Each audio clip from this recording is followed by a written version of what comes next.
covering the Bank of Canada's latest decision on interest rates. No change, keeping the overnight rate at 1.75% for the fourth straight meeting after that run-up of rates 5 times going back to 2017, but also moving away from that bias towards higher rates. And the Canadian dollar hovering around 74 cents against the U.S. dollar on the heels of that news. There you can see the one-year chart, which shows, generally speaking, a steady erosion in the value of the loonie against the greenback. We're joined by Adam Button. He's Chief Currency Analyst at Forex Live right here in studio.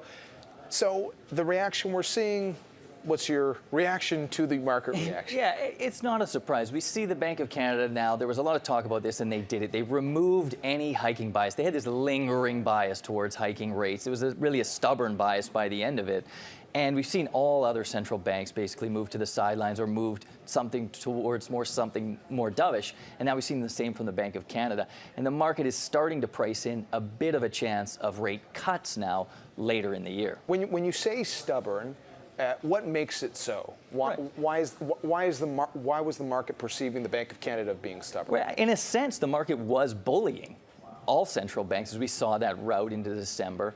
But we also saw inflation pressures come down. We saw growth estimates come down right around the world. I mean, it started in Europe, where growth has been very poor this year. In the United States, it's disappointed early in the year. China has stimulated, but that was because of poor growth. Canada itself has done all right, but this is a country that's really a taker of global growth rather than a creator of its own growth. And so that's where we stand right now. You know, I'm looking, we've got lots of interest rate meetings for the Bank of Canada this year. End of May, right? July into September. I'm looking at September right now, and there's still almost a third of the market that at that meeting thinks that rates will be lower than where they are right now. Yeah, and you know what? That's the tilt right now. You know, the Bank of Canada is really saying this is a hard hold. You know, we see 2% growth next year. We see 2% the year after. The output gap has been absorbed, and inflation is going to hover around 2%. So we are very sort of happy where we are, but the market has seen this turn from back in October when they were talking about hiking at a quicker pace to slowing that and then now stopping it. And you say, okay, when does this end? You've been wrong over the last 4 or 6 months.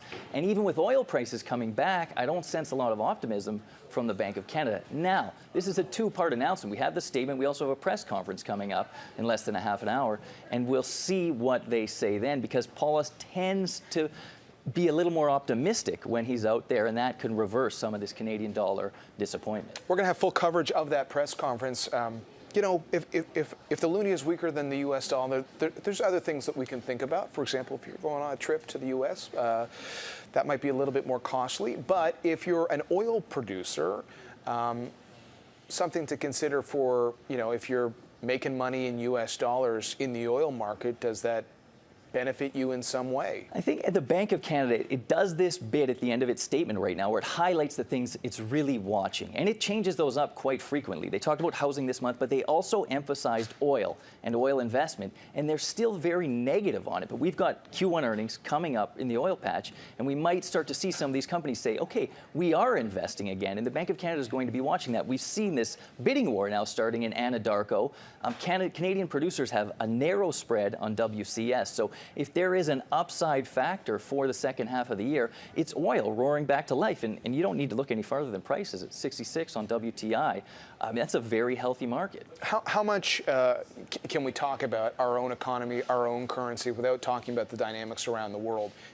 You know, before we were talking a little bit more about the Fed and what they're doing and what the Bank of Canada has to do, arguably in reaction. And then the U.S. dollar, I mean, Andrew McCreath was talking about it earlier, through all of this, when the markets were down, when the markets are up, it still seems like people continue to gravitate towards the U.S. dollar. And we saw it yesterday, just as the money was just flooding into the U.S. dollar, and then U.S. stocks started to rally, you know, throughout the day. And there's this dynamic right now where the U.S. is the best place to invest. It's got the strongest growth in the world. And the Federal Reserve, they're still pricing in cuts there, but that's going to come out. It's going to continue to lift the U.S. dollar. It's good for the Canadian economy, but you know, if we're pricing the Canadian dollar in U.S. dollars, it's a negative because the U.S. is so much stronger than Canada. But that said, the U.S. is running an enormous deficit. You know, the U.S. is cutting regulation on everything. And if Canada were to do the same thing, the Canadian dollar would be 5 cents higher. But in the longer term, that might not be the best course of action. And I'm just taking a look at, you know, some of the lows we saw, call it 2015 for the Canadian dollar. There have been some recently. I remember David Wolf of Fidelity suggesting if things do deteriorate for the Canadian economy, moving back towards the Canadian dollar lows could be a reality.